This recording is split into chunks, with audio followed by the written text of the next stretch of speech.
Okay, Dorothy. Good afternoon, everyone, and welcome to the Environment and Sustainability Standing Committee meeting of March 9th, 2026. My name is Kathy Daigle-Gammon. I am the chair here, and District 1 Councillor Waverley Fall River Musquodoboit Valley. Supporting us today, we have John McPherson, who is the Executive Director of Property, Fleet and Environment. Our solicitor is Will Hatfield, and our legislative assistant that keeps us all in order is Dorothy Mapunga. So I'll call the meeting to order and do our land acknowledgement that the Halifax Regional Municipality is located in Mi'kma'ki, the ancestral and the traditional lands of the Mi'kmaq people. Excuse me. The municipality acknowledges the peace and friendship treaties signed in this territory and recognizes that we are all treaty people.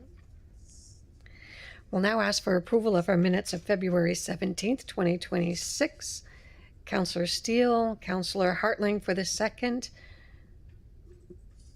Were there any errors or omissions? No. All those in favor, please signify by saying aye or raising your hand. Opposed, nay. The motion is carried. Thank you. Approval of the order of business and approval of additions or deletions. Madam Clerk, do we have any changes to the order? No additions or deletions have been received by the clerk's office. Thank you so much. So I'll now ask for a motion to approve. Councillor Steele and Councillor Hartling. All those in favor, please signify by saying aye or raising your hand. Opposed, nay. The motion is carried. Business arising out of the minutes, there is none. Call for declaration of conflict of interest. Seeing none, we'll move on. Motions of reconsideration, there are none. Motions of rescission, there are none. Consideration of deferred business, there is none. And notices of tabled matters, there is none. Madam Clerk, as to correspondence, do we have any correspondence for this meeting? No correspondence has been received by the clerk's office. Thank you. Petitions, do we have any petitions? No petitions have been received by the clerk's office. Thank you. So now we'll go to presentations, and we do have 3 on our agenda today. Item 10.3.1 is a proposal for a protected area called Ingram River, and our first presenter is Mike Lancaster with St. Margaret's Bay Stewardship Association. And what we'll do, because we have 3 within the same theme, councillors, what we'll do is we'll leave our questions until after all 3 presenters have presented. So welcome back, Mike.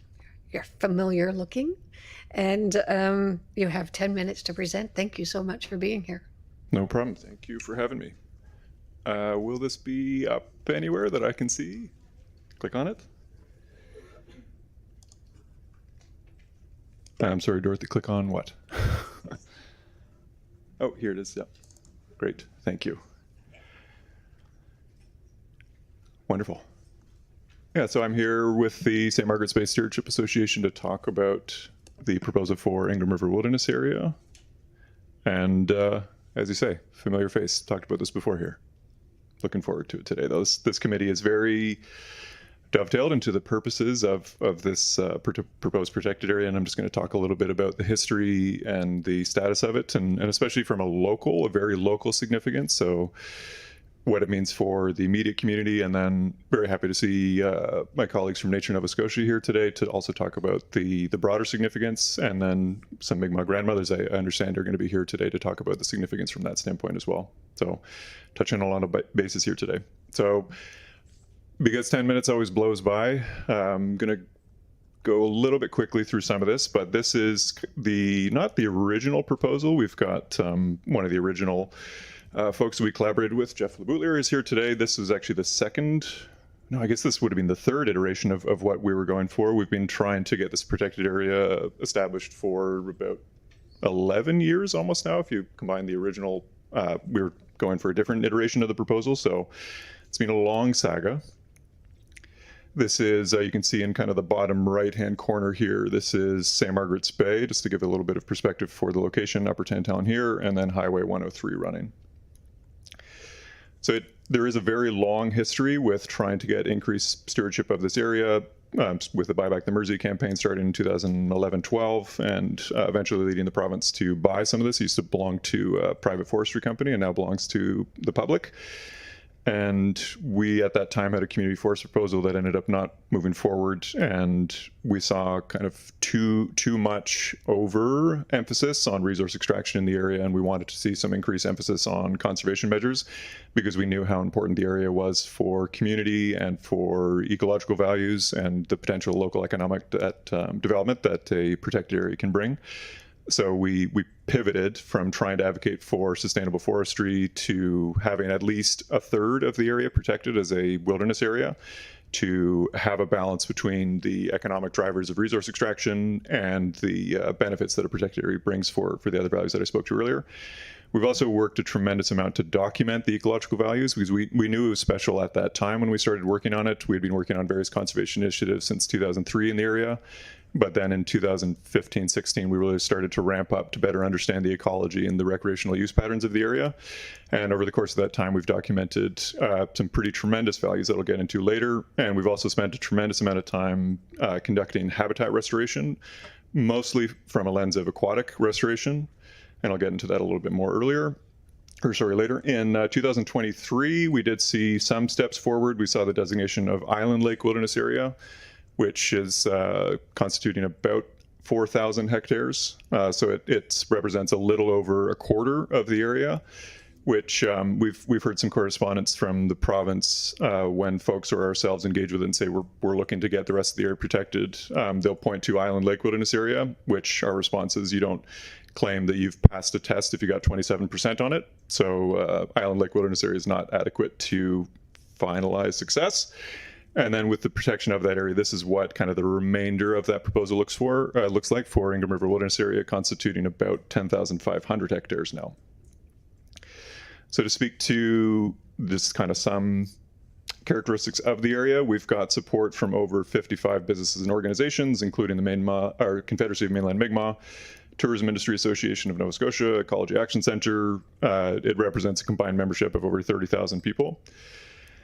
And with that kind of profile of support, in keeping with the other ecological attributes that I'm about to go on later, I hope that you continue to scratch your heads like we do as to why the heck would you not want to protect this area? So it represents just 0.6% of what a lot of people call crown land. I prefer calling public land. And represents a very small percentage of what's known in forestry as the operable land base. So if you exclude areas that forestry can't get to, then that number gets even smaller. And we're trying to get about 25% of what's usually referred to as the St. Margaret's district of the former Bowater Mersey lands to get protected, which means that we would bring the area to about 30% protection, which would actually be a little bit below average. So we're not asking to go kind of above and beyond to get special treatment for the area. We're looking for it to be bumped up to standard across the province. It's been identified in the Mainland Moose Recovery Plan as what's called core habitat, and what that is defined as in the Mainland Moose Recovery Plan is habitat in an area that's essential for the survival of the species. So pretty significant for a species at risk standpoint. We've also documented 16 other species at risk within the area, which is very high for this type of area. Normally, you're pretty lucky if you get over 10, and we've got closer to 20. And we've also documented 74 species of conservation concern. So those are the species that the conservation biology community knows are at risk, but the government has not caught up to legally protecting them yet. We also have very significant, the oldest known forest in the Maritimes, with a tree that's over 541 years old as of this year, which is the oldest known tree in the Maritimes and one of the oldest trees in eastern Canada. We've got multiple forests over 400 years old, which is very rare for Nova Scotia. Most of our forests are quite a bit less than 100 years old. It's pretty rare to find a forest that's over 100 years old. So to find these forests that are over 400 years old in multiple occurrences throughout the area is very significant. And then just this past year, we had the tremendous success of documenting the fact that salmon are breeding in the river. We're kind of getting more and more comfortable with really trying to bring that to folks' attention, because it's the case across Nova Scotia that salmon populations are usually declining, and they're finding that rivers are doing worse rather than better. So with the amount of time and energy and funding that we've put into restoring the river, we're very thrilled to see that kind of development occur. This is the core habitat map as put out by the province through the Mainland Moose Recovery Plan. It's this kind of darker outline here, and that's where they decided this is the area that's essential for the survival of mainland moose in Nova Scotia. So that's that kind of black line there. And then this is where our proposal for Ingram River Wilderness Area is. So you can kind of see that it's in a really crucial pinch point, both in the recovery plan as well as kind of general terrestrial connectivity across Nova Scotia, which is generally considered to be one of the biggest conservation issues that the province faces. It's a very fragmented landscape, and that kind of connectivity is very essential for not just species like mainland moose, but many other species of both plant and animal. This is some moose scat, which when you work in conservation biology, you kind of get pretty excited about various species of their droppings. So maybe not exciting for some, but for somebody like me, this was quite thrilling to come across. And this picture may look fairly unassuming, and I wouldn't blame you for not really knowing what you're looking at, but this was actually the first proof that we got for the fact that salmon are breeding in the river. So kind of within that circle, you can see a small little striped fish, and that's actually a salmon parr, which means that it grew up and like it hatched in that river. It doesn't mean that it swam there later and was born somewhere else. It means that it fully at the first few stages of its life cycle occurred in the Ingram River. One of the challenges that we've been facing in particular over the past year or so is what's called high production forestry. It's what I call perpetual clear cutting, because it signs an area up to not just be clear cut once, but clear cut, potentially sprayed, and tended to be cut again as soon as the forest grows back to a merchantable point. So it's something that we're quite concerned about documenting the return of salmon from a breeding standpoint, the amount of gains that we've seen, the amount of work that we've put in, the amount of funding that we've put into restoring this river. You can imagine there's separation between what happens on the land versus what happens in the water from a management standpoint. But the reality is that those lines are extremely thin, and how you treat the land has an impact on the water. Go figure. So we're worried about this type of clear cutting happening across the landscape and what kind of impacts that's going to have on these water systems that we've spent so much time, energy, and funding on restoring. So since 2024, 700 hectares of that has been proposed for harvest. Much of that has already been carried out. Since 2016, over 1,100 hectares of that has been harvested, and that area would be a lot larger. We've seen quite a ramp up in the past few years. There was an interim pause on that area where we had a government collaboration to study some of the values of the area under what was called a biodiversity assessment. But now that that's over, we've seen the area quite dramatically ramp up its cutting that's happening in the area. And to kind of really showcase why the status quo is not adequate to safeguard the ecological values of the area, we had identified what's the provincial lichen of Nova Scotia, the blue felt lichen. It's a lichen that's protected, and it's supposed to get a 100-meter buffer. We were very excited to find it in the area. It's the only one we had found. Let the Department of Natural Resources know that it was there, and then subsequently the area was proposed for harvest. We made sure that they knew that this was there, that they could go around it. But then unfortunately they cut 27 meters away from it. So it kind of showed that even when they're trying to do their best, sometimes you just need an area where it's a no-go zone. So I just got the 30 seconds, and that's unfortunate because I've got a bunch to go. But you can see we've put in almost 10 years of work now, $300,000 of funding to restore the river. Nova Scotia has a legal requirement to protect 330,000 hectares before the end of 2030. Pretty short period of time, and the 10,000 plus hectares of Ingram River would be a bit of a small drop in that, so it's a pretty easy ask. We're asking HRM Council to officially support the designation of this very important wilderness area that contains all the huge values that I've just described, and to demonstrate Council support for conservation by calling on the protection of this area. It's one of the most, if not the most significant protected areas in the province and the Maritimes. I've also cited here one of the duties and responsibilities, duty and responsibility 5A from this committee states that the committee shall encourage the appropriate policy structure to address amount, use, and protection of parks, forests, urban and rural, and open spaces for the use and enjoyment of the residents of municipality. Kind of hard to see how this doesn't exactly overlap with that. And then also just the history of support. This was a long quote that I won't entirely read, but HRM Council and Mike Savage, mayor at the time, had supported this designation and gave us a nice rosy Mike, picture. Your time is up, but how about just a quick closing statement then? Well, oldest forest in the Maritimes, support from the Confederacy of Mainland Mi'kmaq, Tourism Industry Association, 17 species at risk, 74 species of conservation concern. What are we looking for in a protected area besides those types of attributes? HRM and especially this committee, in my opinion, have a responsibility to advocate for adequate conservation measures within their jurisdiction. You will not find, in my opinion, a better candidate for supporting conservation to move forward than the Ingram River Wilderness Area. Thank you very much. That was a good, quick, long sentence. So, thank you very much. And like I said, we're going to do the 3 presentations and then we'll ask questions.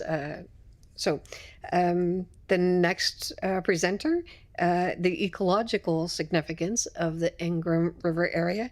And we have Becky Parker from Nature Nova Scotia to present. Welcome.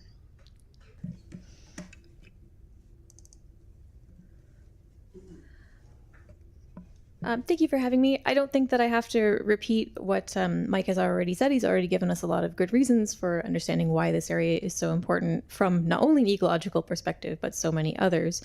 But I do want to touch on just a little bit of Nature Nova Scotia's work in this area.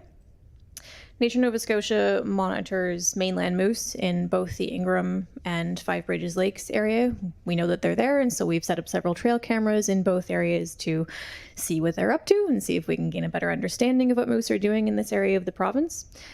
Because we work in this area and because moose are so important to us, we also, often with the help of our friends at St. Margaret's Bay Stewardship Association, have led educational public events in the area. From our perspective, to encourage people to report moose sightings, including those really exciting pellets that Mike and I love finding, but also just to appreciate the area and to learn from folks like St. Margaret's Bay Stewardship Association. I wanted to bring up a map of mainland moose core habitat, just to reiterate the importance of the Ingram area for moose in particular.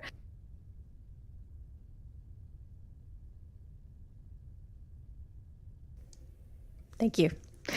In the southwest of Nova Scotia, for reasons we don't fully understand yet, moose are not doing particularly well. And so if we hope to recover the mainland moose population in the southwest, we need to maintain intact habitat in the rest of the province to make sure they're moving from the rest of the Maritimes to Nova Scotia. And the Ingram River is kind of it for southwest Nova Scotia. This is where they, as far as we can tell, this is where they have to come through. I'm going to skip over these benefits Mike has already mentioned. Clear cutting is a major threat to the Ingram River area and the mainland moose. I have 2 specific asks for Halifax, acknowledging that the province has dropped the ball a little bit on wildlife conservation in recent months and that our municipalities can help fill some gaps.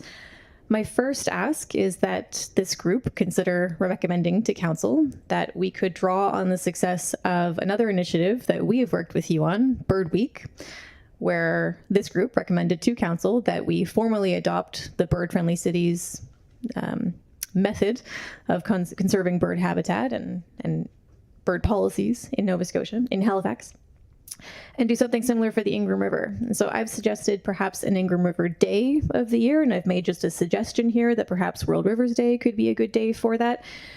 You can count Nature Nova Scotia in if you're interested in running more public education events to celebrate a day like that. We would love to see something like that happen. My other request is much bigger, and I appreciate it might not happen because it would require provincial cooperation and is a lot more to think about. But that is to recommend a staff report further investigating the benefits of the Ingram River in all of these already existing municipal initiatives and plans, including Halifax, our Green Network Plan, our tourism strategy, and potentially to recommend actions for municipal conservation in this area. Whether that's acquisition or otherwise is beyond my expertise or scope to recommend, but I think there could be something there, and I hope that you will consider it. Thank you. Thank you very much, Becky. So the next presenter advocating for the protection of the Ingram Wilderness area is Darlene Gilbert and Marion Nicholas. Nicholas.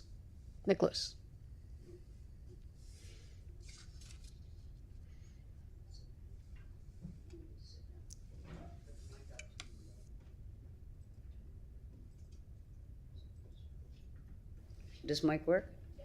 Okay. Koi. Welcome. Delia Delawisi Kapian Sam Panatsia Koi. I'm from Annapolis Valley First Nations. I live in Jabuktuk, born and raised in Halifax. I just said hello, how are you? My name is Thunderbird Swooping Woman. Colonial name is Darlene Gilbert. I'm from Annapolis Valley First Nations. I am a Mi'kmaq grandmother, land defender, water protector. I stand on the unceded, which you stand in your house on right now. I'd like to remind you that you stand on our unceded ancestral Mi'kmaq territory. And in consideration of the land and the water, I'm going to turn this over to start with prayer to Mary Nichols, please. Grandpa Mary Nichols. Is it? No. I guess no. Kue. Kue, ina de Luisi mama mema John wasuka which kue ki makamiko. Make valali o che la si pupichidai chikilo aish madnimin chitsangwana makamiko minula. Make valali and kisu, you can make now good set near height, tepkin set near height valaga. Make valali ki makamiko msiko, you can make kiskuk. Sit no kama. So I've been asked to come and talk about the water, the lands, and the importance of Ingram River. I'm not gonna lie, because I don't. So I've just been asked to come in here and to look at the area and to understand what we're protecting. Because it's all unceded Mi'kmaq territory where I come from, right? So this Ingram River is a colonial setup of our territory that's needed to be protected by the government on Crown lands. Now, Crown lands, I'm going to remind you, is set to be provincial and federal lands, but it is set aside to be our lands. The Mi'kmaq unceded part comes in here. We never ceded that land. That really isn't yours to make that decision on, okay? But in consideration and respect that the Mi'kmaq share with the Peace and Friendship Treaty of 1752, which my ancestors signed, okay? Jeremiah Francis was my ancestor. So I'm here to say that, you know, the water is also part of Mother Earth. We're supposed to be stewards of the land. Stewards of the land means that we have the responsibility to make sure that not just us as Mi'kmaq, but Mi'kmaqi, Nova Scotia as you call it, as a whole, is your grandchildren have clean water, your children have clean water, the future generations of this land have clean water to drink, that we have clean water to fish, that we don't have to worry about tumors and cancer tumors showing up on our fish that we cannot eat. It states in our treaty of 1752 also that we are entitled to be able to eat and provide, have our full provisions of land and water. If you do not protect these areas, what are you providing the people of Mi'kmaq? As a general idea, you're not going to be able to give them fresh fish to eat. You say our moose that has been over-hunted by settlers. That's why the moose are going so low. If you want to know the true reason why the moose are going so low, it's because they're being over-hunted by the settlers. That's why the mainland moose is low. The environment's not being protected for them. They need their space just like we as humans need our space in order to live. And if we don't respect their space and we start clear cutting in their space, they're going to come into our spaces. So your backyard is going to have a cougar walking through. Your backyard will probably have a moose or a deer running through. And then we have these big cuts where DFO now is being cut, DNR is being cut. Are we taking consideration of how we're going to displace animals for clear cutting to replace them? Have you guys at least even sat down and put that on the table? Because the animals of this land have more rights than the humans that are walking this land. They were here before any of us. They have spirit too. and they have spirit too. And as Mi'kmaq grandmothers, that we're supposed to protect the land and so that your future generations have something here to live besides smokestacks and dirty water. Because your grandchildren aren't going to be able to fish. Your grandchildren ain't going to be able to walk through the woods because there is none. Your grandchildren ain't going to be able to see animals unless they're in a cage because they're no longer here. The importance of protecting lands and waters are not just something that I need to come and ramble off on. These are things that you need to feel in your heart, to where you live, where you've established your families. It's unceded Mi'kmaq territory, and by rights, your jobs are to protect that. And it's not just the two-legged humans. Your jobs are to protect the land and the water. Your jobs are to protect the forest and the animals. And if you're not doing your jobs, and we as frontliners, Mi'kmaq grandmothers, we have to come in and we have to stand. And then we put our lives on the line for these animals because you guys can't, because you feel that they're not important enough. And the clean water isn't important enough. But we do it for our children and our grandchildren and the 7 future generations, for all of Mi'kmaq, so that we don't have to have not clean water to worry about, you know? And with these cutbacks in this province right now, it puts us all on alert for everything. So in consideration, I'm trying to be respectful. I come across strongly, okay? So my way of talking is scat, okay? Straight, assertive, clear. Okay, so I hope that you understood my message, and I meant no disrespect in any way. It's straight, assertive, and clear, okay? And I wish you all another 24, and thank you. And Ms. Nogama. Thank you. Members of the Environment Committee will now, if you have questions for any of the presenters, we'll just ask you to buzz in.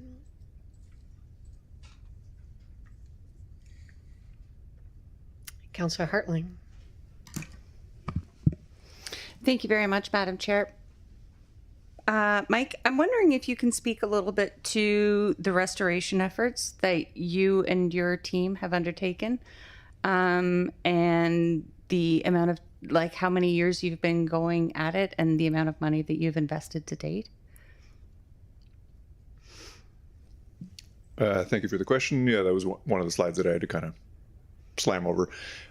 We're entering our 10th year. We've collaborated with the Adopt a Stream program and the Nova Scotia Salmon Association, who works on issues that go beyond Atlantic salmon and kind of all salmonids and eels and kind of general aquatic health. So we've spent 9 years already, and we'll be entering our 10th year to address the degradation of the river. Like many rivers in Nova Scotia, it was log driven, so they would dam it, build a dam, float logs down, and then blow up the dam. And that has a long history in Nova Scotia of kind of, our rivers take a very long time on kind of geological scale to get back to a healthy state. And then there's various techniques that you can employ to help speed that process up and give rivers and streams more of a natural meander pattern, for example, kind of trying to divert the flow into more of a serpentine structure rather than kind of a straight shot cannon that it's just too fast or too uniform for fish to really go up and down. So we've been focusing on trout because we knew that they were there and hoping that we could get some benefits to salmon, and luckily we did. And that we've had to raise funding through, most of that is federal funding, or some of it would be provincial funding coming from the Salmon Association, who gets some provincial funding. And then combined with kind of raising sources from that and from our own fundraising, we've put in about $325,000 over that course of time to make this happen. And that's largely through paying for young people over the summer, like young habitat restoration technicians, to be literally in the streams, in the river, and doing physical restoration, installing things like digger logs to help bring a natural pool structure back to the rivers, and channel consolidation, and kind of all these types of structures that you build in the river itself. And we've been paying for materials and equipment and things along those lines as well. Can I have one follow-up? Do I have time? And the last thing that I want to ask about, and then I think I'll come back, is I believe you mentioned the idea of fragmentation. Can you, or maybe Nature Nova Scotia, speak to fragmentation and what like these pockets of old growth forest mean to, you know, what fragmentation in old growth forest means to, you know, the environment around it and the benefit of keeping it all together? I can put that in a simple way, and then perhaps Becky could put it in a much smarter sounding way. The way that I often try to communicate it is that ecological connectivity and integrity could be thought of as a block of ice that's melting from all the pressures that are attacking it from all sides. If that block of ice is broken up into small bits, it's going to melt much, much more quickly than it would if it was one large block. Even though it equals the same amount, as soon as you fragment it, then the pressures are coming from all sides rather than a few sides. So it means that connectivity is the main way that a lot of species need to link up to one another to ensure that they have healthy breeding populations and the ability to go from one area to another without being kind of impacted from all the various pressures that come from all sides. Becky, if you'd like to come to add anything, you could sit actually just in the middle seat is great. Dorothy, we can put the second mic, yes? Wonderful. Thanks. Yeah, I'm happy to elaborate on that. Yeah, I think when understanding fragmentation from an ecological perspective, it's tricky, but maybe important to understand that we're talking about ecosystems in flux.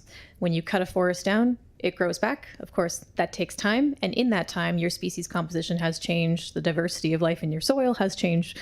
A lot of things have changed, particularly in a large clearing, which is what we're talking about right now in the Ingram River. So when it comes to moose, for example, opening up a relatively small patch of forest as what might happen naturally through by wind throw, or say a hurricane comes through, or ecological forestry, that's actually maybe not a bad thing for moose.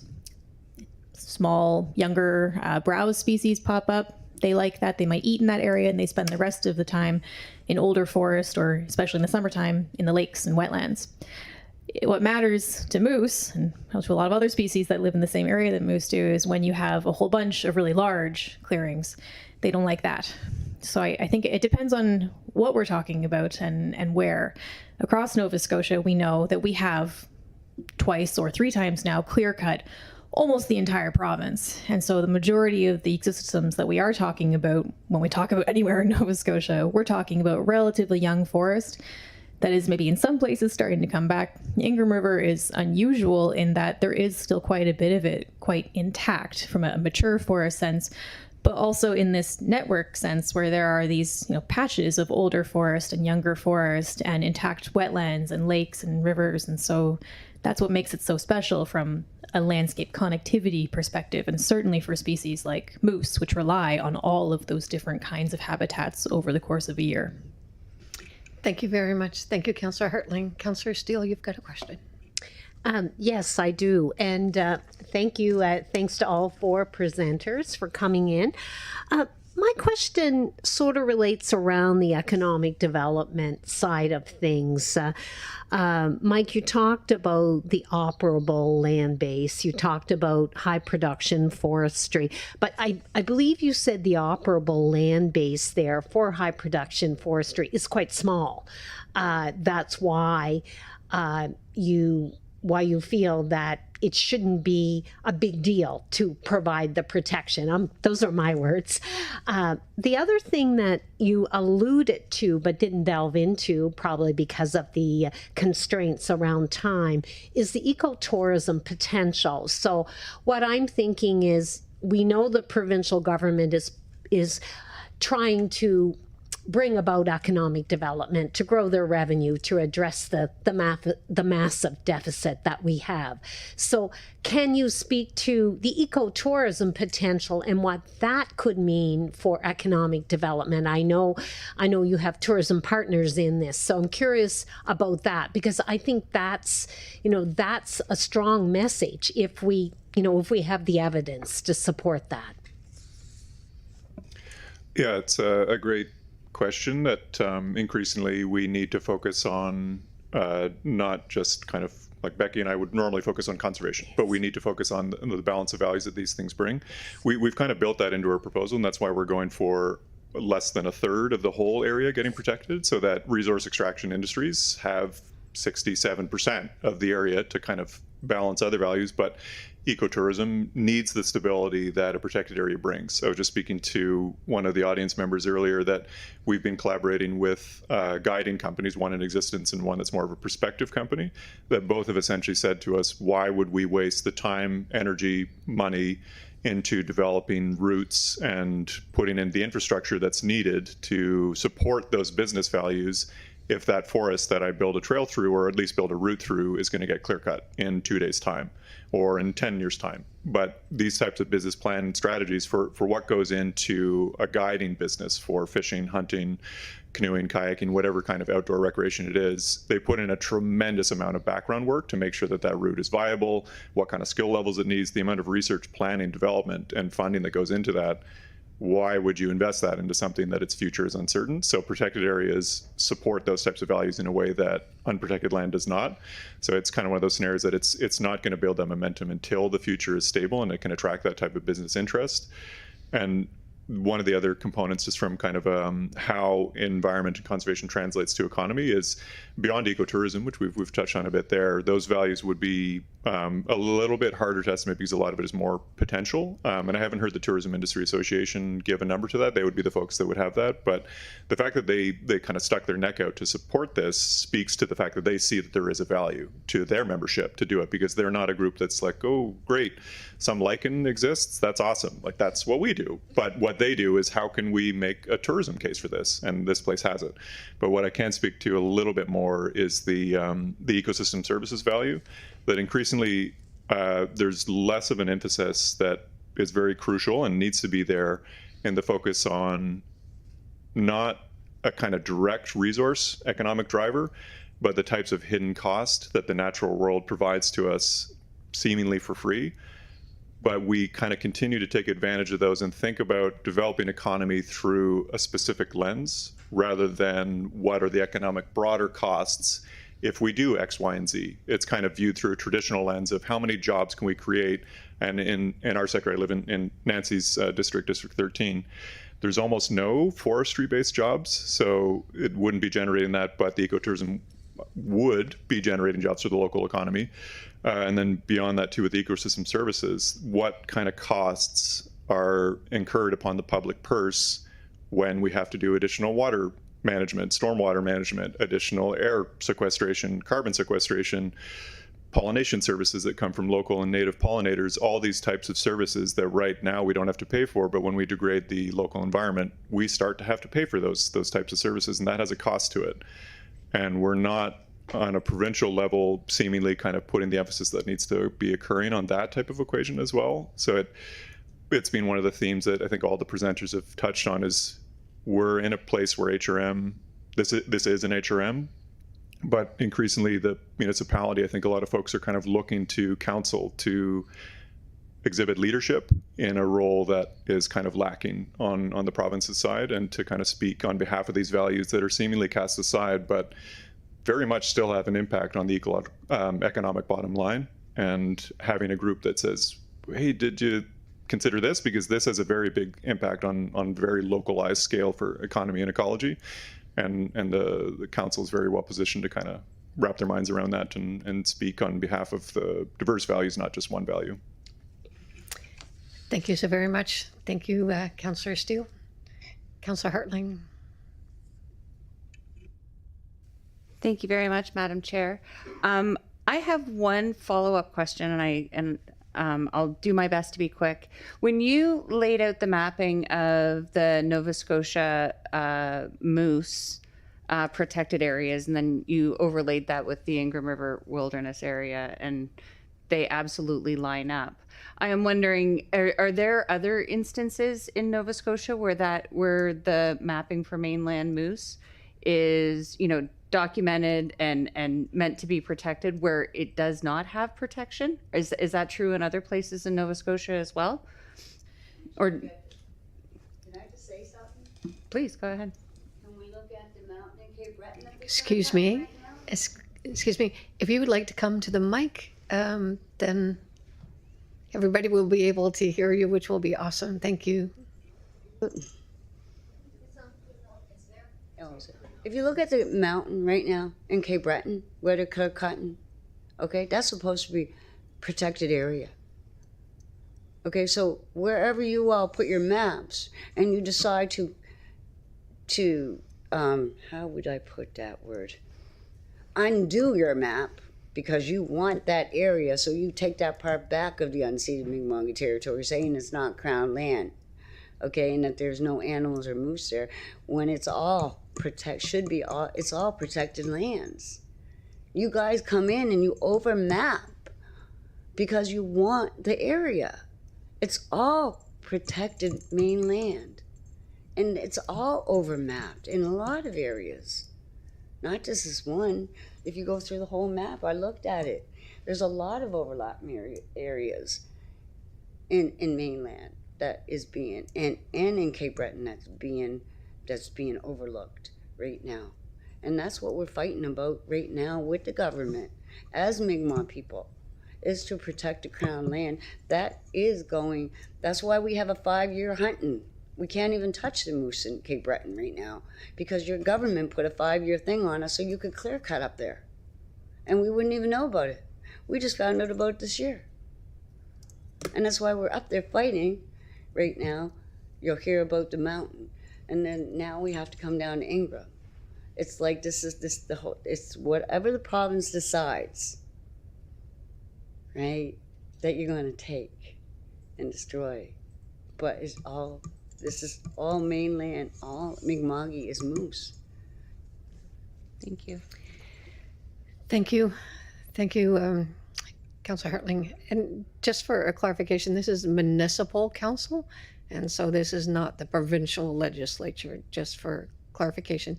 Councilor Steele. Thank you, Chair Daigle Gammon. That was a nice segue to my question, actually. My question, and I think I asked you this question the last time you came in, Mike, or one of my colleagues did anyway, is what sort of advocacy are you currently doing with the provincial government? We can raise our voices, but it's actually the provincial government that's going to make the decision. So I'm curious, and I know you're doing a lot of work in that area, but maybe if you could let us know. Yeah, that's something that we've been trying very hard for a decade.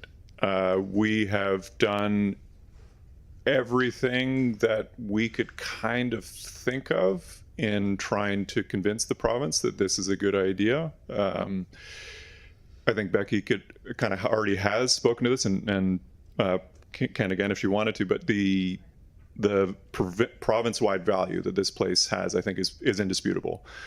The fact that the province has a legal requirement, we're not asking them to protect more area, they have a legal requirement to protect more area. Again, how could you look for anything better? So we've met with them. I've lost count of how many ministers of environment, ministers of Department of Natural Resources I've met with over the years.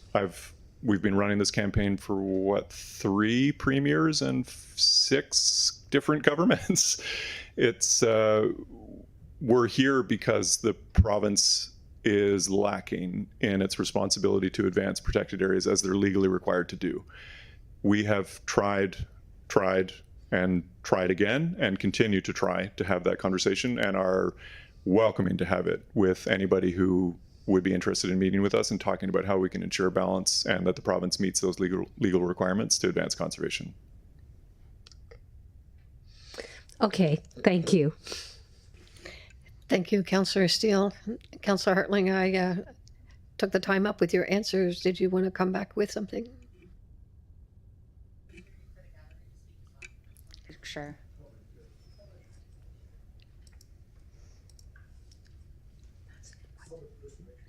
Excuse me, Councillor Hartling, your mic wasn't on. I didn't hear your question. Oh, I'm just checking to make, yeah, I do have a motion prepared. Dorothy, you have it.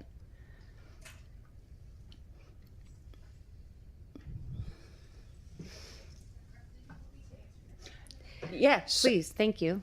Is she able to speak to the... Speak to what? habitat. I was just wondering if you wanted me to answer that. I did. Is it? Absolutely. I apologize if I had missed you not being able to answer that fully. No worries. I just think it might be helpful if I explain exactly what core habitat is from a conservation planning perspective.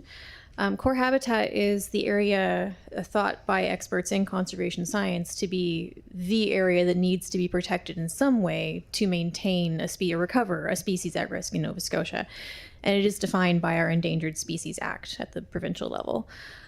So core habitat, the province has a legal requirement to identify it. And as you could imagine, core habitat varies very much depending on the species. It depends on where the species needs to be and what it needs to live. There is also an option federally and provincially to do what's called designating core habitat, and that would actually protect core habitat in some way. It could be through the protected areas system. It could be through special orders to do or not do very specific things in these areas of core habitat. There's never been a designation for core habitat for any species ever in Nova Scotia, or as far as I know, anywhere in Canada, actually. So core habitat is a little bit unfortunate in that we tend to identify it and then nothing really happens with it in that direct sense. How core habitat does get protected is through these other piecemeal ways. So one effective way is often through the protected areas system. And a good reason to protect an area is because it is core habitat. But in terms of how core habitat is actually identified and defined, that is a scientific and planning exercise. And so in the case of moose, to reiterate what Grandmother Darlene has said, core habitat for moose kind of is what's left after everything else of economic value has been taken. That's part of why the Ingram River is in that core habitat map, because the habitat is good for moose. And so in the planning and the modeling that took place to produce that core habitat map, Ingram River allowed that core habitat to continue throughout the province. If Ingram River disappeared, moose would already be disconnected in Nova Scotia. And so I suppose I'm trying to explain that they're doubly important that way, or they depend on each other in that dual way. Core habitat in this area exists because Ingram River is so great, and Ingram River is great in part because it has core habitat. I appreciate that. Thank you. So Councillor Hartling, you have a motion? Dorothy, are you able to put it up?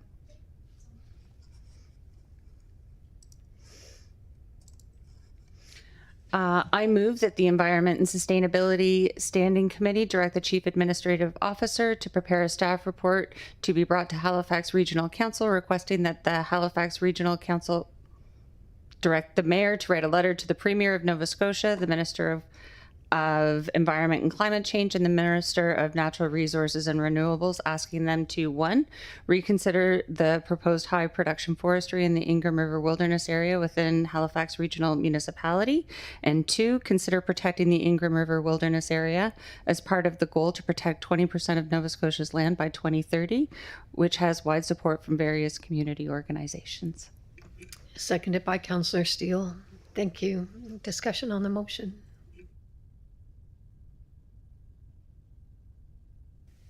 No discussion? Is it call for the question? Oops, too close. Councillor Steele.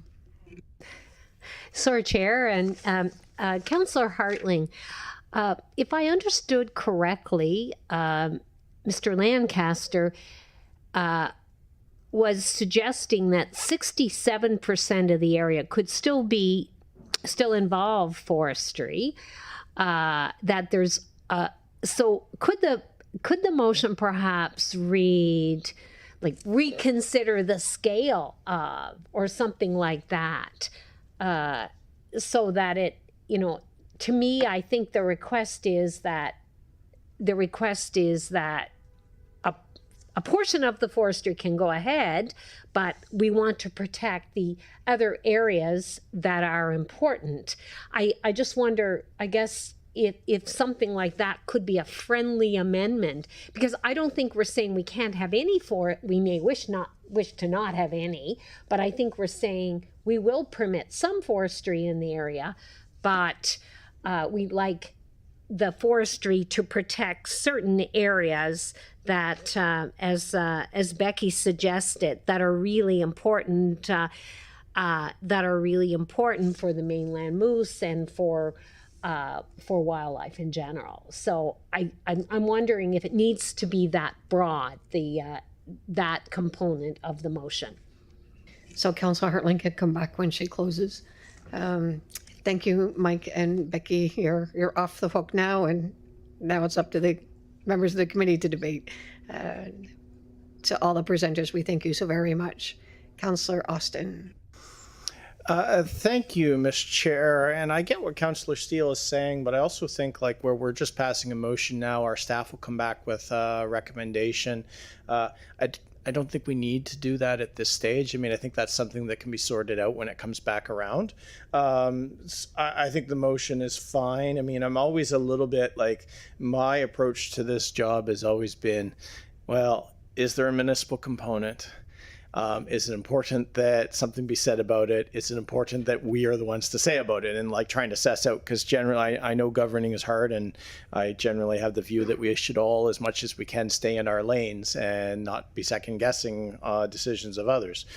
That said, I think when I run my criteria on this one, old growth forest, I think about planning perspectives that we have around green network plan and whatnot. I think this is worthy of getting a report on as to whether or not the municipality would take a position, because I think that there's enough to this one that it might be worthwhile to step out of our lane and lend a little voice of advocacy. Thank you. Thank you, Councillor Austin. Vice Chair White. Thank you, Chair. My question was for staff on if you could speak to a little bit more of the background of the municipal involvement here that was mentioned during the presentations, and what we would learn from this staff report. Like, I'm interested in learning more. The motion feels a little bit like just asking for a letter, so I'm wondering what the staff report, as you read this, you would come back with versus just a letter. Sort of the history and what we would learn through a staff report. Thank you.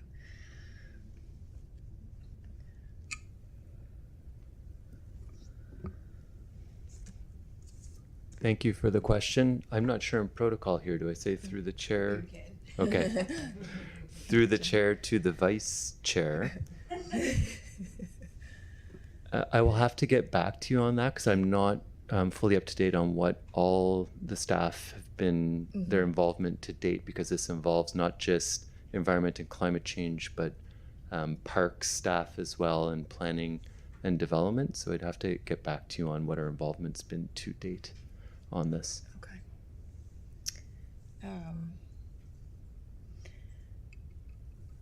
I'm looking at the motion of how it's worded about a letter. So if you receive this motion about a letter, I guess I just want to voice that I'm looking for more than just a letter. I'm looking for some kind of advice on how we've been involved before and how you see this as municipal role, but also in a timely fashion, because it feels imminent. So thank you. And I would say, Councillor White, that's exactly what the report is going to give you. Yep. So,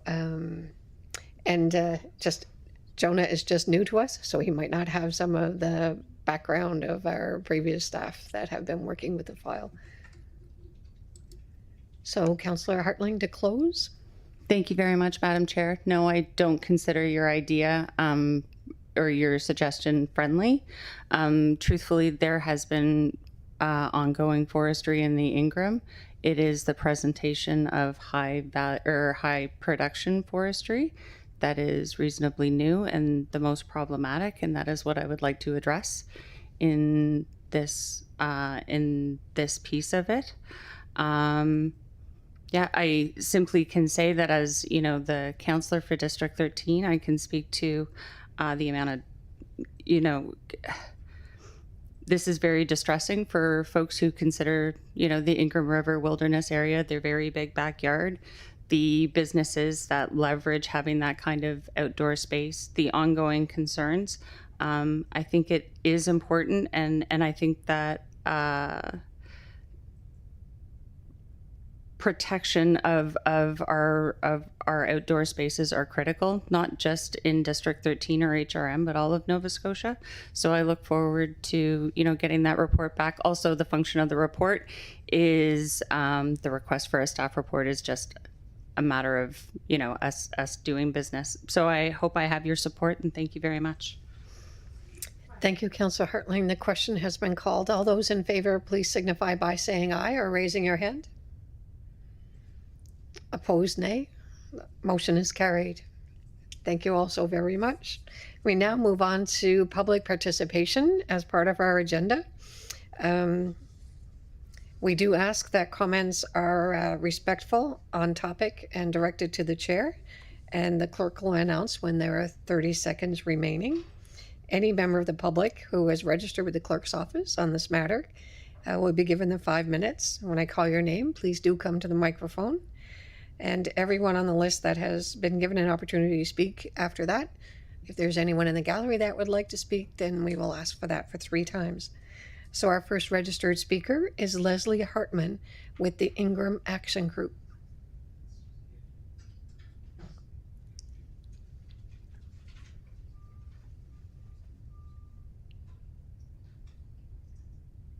I'm not Leslie. Okay. Leslie couldn't make it. If you'd just like to state your name for us for the Sure. record, thank you. Sure, my name is Deirdre Moore. Okay. I just wanted to say thank you today for the opportunity to speak on behalf of myself, the Ingram Action Group, and others in the community closest to the proposed Ingram River Wilderness area. My family has over 60 years of history and memories in Ingramport. I have swam in the river, at the mouth of the river, tubed down the river. I have caught tadpoles as a child in the river and watched with wonder as water lilies bloomed and dragonflies danced. Ate blackberries we picked by the river that stained our fingers blue. Sat for countless hours by the river, letting nature and the sounds of the water bring me balance and peace that I could not find anywhere else. Mine is just one story of many. I remember doing a project in school where we had to research the history of our community, although at the time I learned nothing of the Indigenous people that called the area home. Sadly, there was very little about them in the history books at the time. But after meeting and spending time with the grandmothers that are here today, I know better now. I did learn, however, about the mill that was there and the logging that supported it. I learned about the damage done to the land and the river, and how they widened the river and changed the flow for better movement of the logs, and how, when it was no longer profitable, they simply left, abandoning the river, leaving the remaining logs to rot and sink, creating a thick silt that covered the pebbled, clear bottom. To the settlers and loggers, it did not matter. To the salmon that spawned and created the next generation, it was a death knell. They could no longer reproduce, and the salmon all but disappeared. The Ingram River was one of Nova Scotia's best salmon fishing rivers until this happened. But we know better now.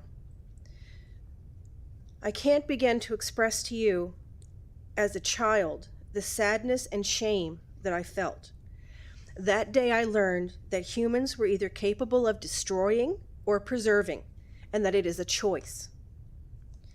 I resigned myself to never seeing salmon in my beloved river after that day. I thought surely it was hopeless. And then, in August of last year, I attended a presentation given by Mike Lancaster. I heard him say something I never thought possible in my lifetime. The salmon were back in the Ingram River again.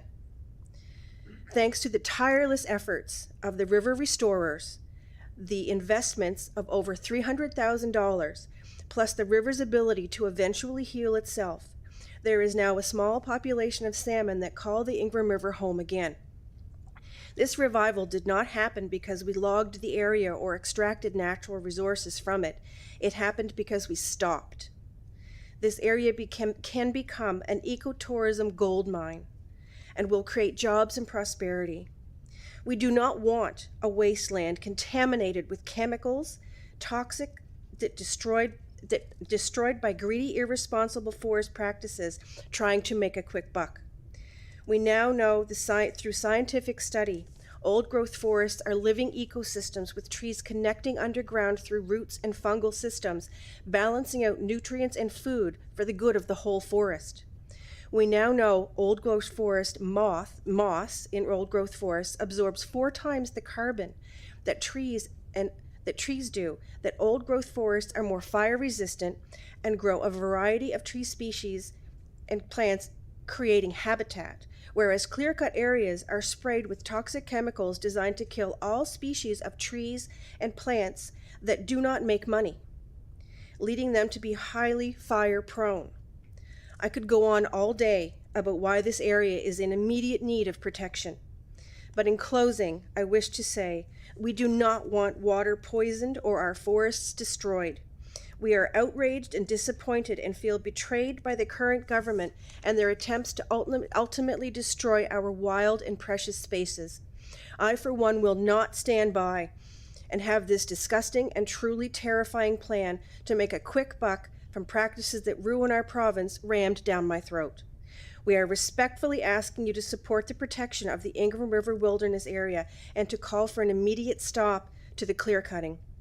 With firing of positions that recorded important scientific information on why some areas should not be logged, but indeed protected, and the talk of increasing taxes to property owners who do not want to engage in logging practices, we truly need all the support we can get.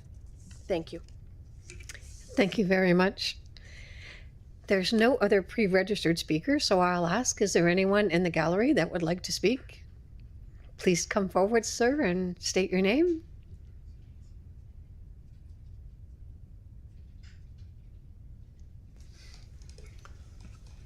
Thank you, Madam Chair. Peter Lund sit on the board of the Five Bridges Wilderness Heritage Trust. And you Welcome, folks, past councillor. and yes. You heard me speak a year ago about my concern with siltation of watercourses and wetlands. And I just want to thank you today for passing that motion that you did pass here today as well. Thank you. And I just want to reiterate, you saw one of the photos with that showed the clear cutting. I mean, my whole issue that I've been saying for years and years, I don't understand, in Europe they do selective cutting, and they've been doing that for decades. And yet we've been doing massive clear cutting for decades and decades. And if you see in that photo, shows a good example of my concern that once you clear cut, there's no buffers next to the streams. They clear cut right down to the streams. And with climate change now, with their summers becoming hotter and drier, any streams within those clear cut areas, they're going to dry up. Or in B, the fact is the downstream waters, the temperature is going to increase. And I know within the Five Bridges Wilderness area, which is protected in the upper watershed, where you actually do have tree cover over the streams, in the summer we've been monitoring temperatures being over 20 degrees Celsius. So once you clear cut, with temperatures going over 30 degrees Celsius, can you imagine how that's going to increase the temperatures farther downstream and how it's going to affect fish habitat, trout and salmon in the Ingram River? So I always say whatever happens in the upper watershed is going to have a severe impact on the lower watershed. So A, temperature, B, siltation. So I just wanted to reiterate that concern as well. So thank you. Thank you, sir. Mr. Lund, Councillor Steele has a question for you, if you would be so kind.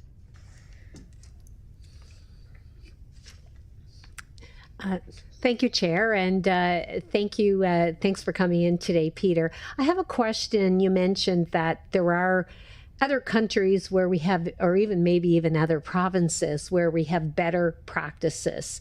I think you're perhaps referring to the term that was used by Becky, our previous speaker, perhaps ecological forestry, or maybe not. But can you speak to maybe some of those practices that are used elsewhere? Well, I guess I'm more familiar with this because my family's home countries are in Scandinavia. And I know in both Norway and Sweden, for decades and decades, they do what they call just selective cutting in order to protect, and they do that for the sole purpose of being able to protect the ecosystem. And they realize that it has to be a balance. So what they'll do is they'll just go in and pick certain areas that they're going to cut the trees. They don't just clear cut everything. They cut everything down. They go in there, they do selective cutting. Now, mind you, a lot of the selective cutting relates to going in and getting hardwoods for lumber versus softwoods for pulp.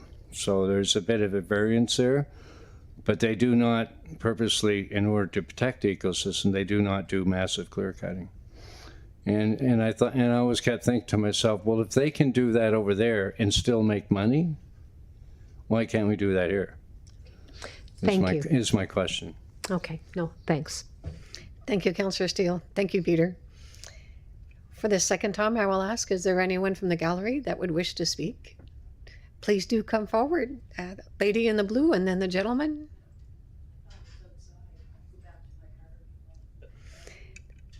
So, ma'am, if you would just state your name. Hi, my name is Joanne Updegrove. Thank Crazy you. last name, Updegrove. Okay. Hi. I just wanted to implore to you and all the people in the government of Nova Scotia to really realize the devastation that is happening all across this province with our wildlife, our trees, our water.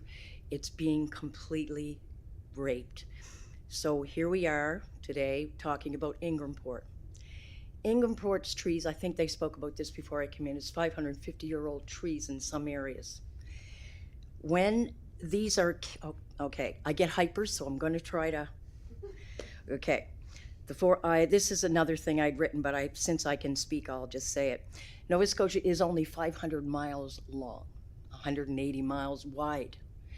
There is not much room for destruction. She's only a tiny little province. She's not Saskatchewan, Alberta, etc., which doesn't mean to rape those, but they can sustain a lot more than our baby province can. So, okay, the forest fires are on the rise, are unable to be contained once started.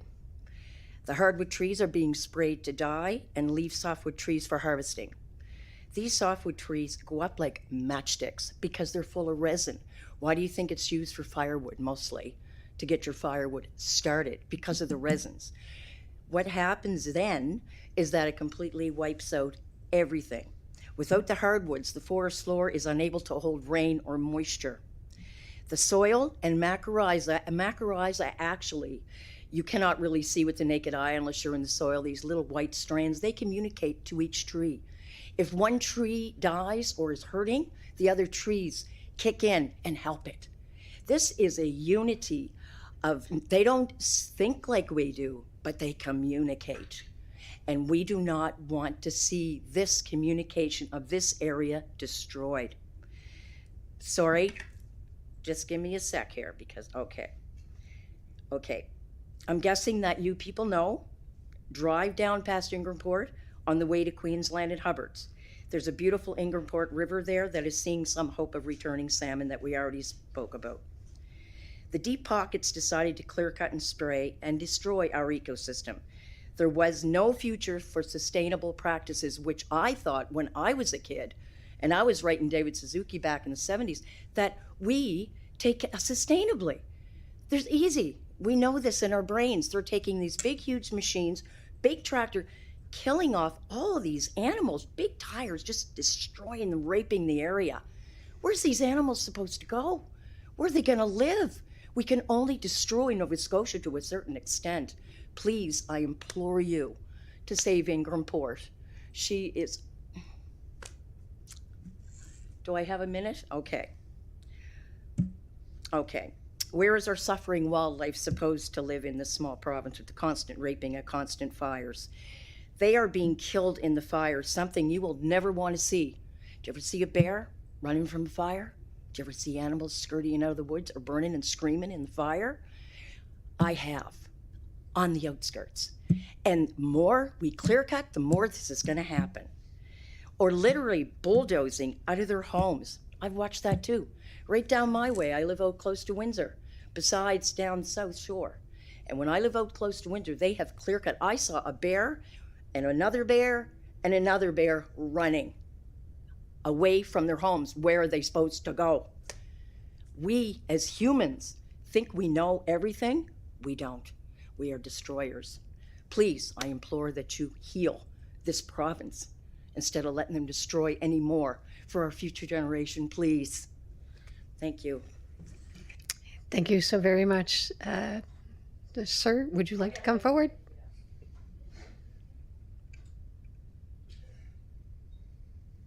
And if you wouldn't mind just stating your name for the record, thank you. Of course. My name's Eben Fry. Thank you, Madam Chair. I am an ordinary citizen. I'm pretty out of my element right now, but I'm an outdoors person. I spend a lot of time in the Ingram.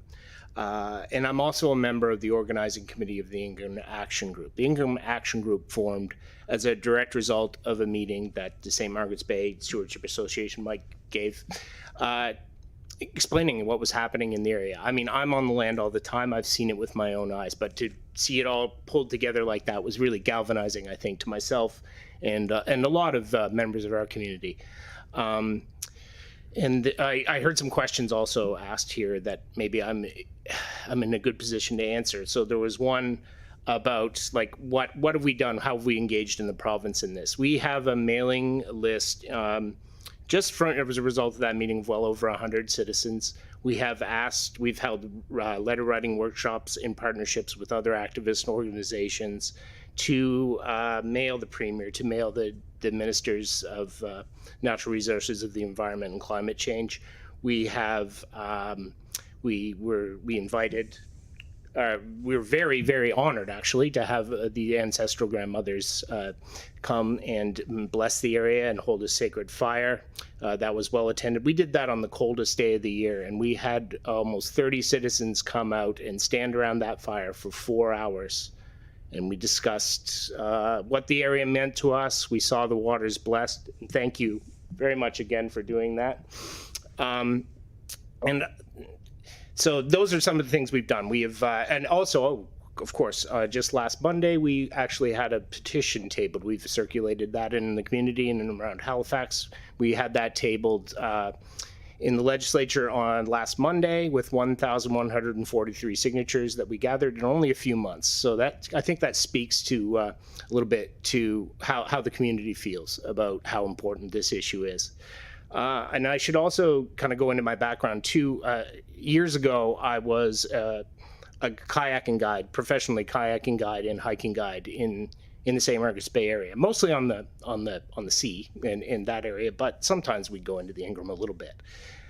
And it's constantly, having taken people new to the area into the area. I also, through the action group, lead hikes now because of my background. Anybody that wants to come out and see the area and get engaged, they're welcome. And I would extend that invitation to all of you as well. Please get in touch with us if you'd like to come and have a look at what we're actually talking about, to get your feet on the ground. I think that's really helpful, to make a connection. And I just wanted to speak to the economic opportunities that are there, that do lie there. It's invaluable for fishing, for camping. There's countless campsites on secluded islands. Basically, we have a little kedgie that you don't need a reservation system for, right in our own backyard. And there are those of us that make full use of that and feel very fortunate to have that. And for now, it's just those of us who care to be out there to find those places and to explore. But certainly there's huge opportunity for actual, proper companies to come in there and do the same, and hopefully generate some wealth for the area. And thank you. That's it.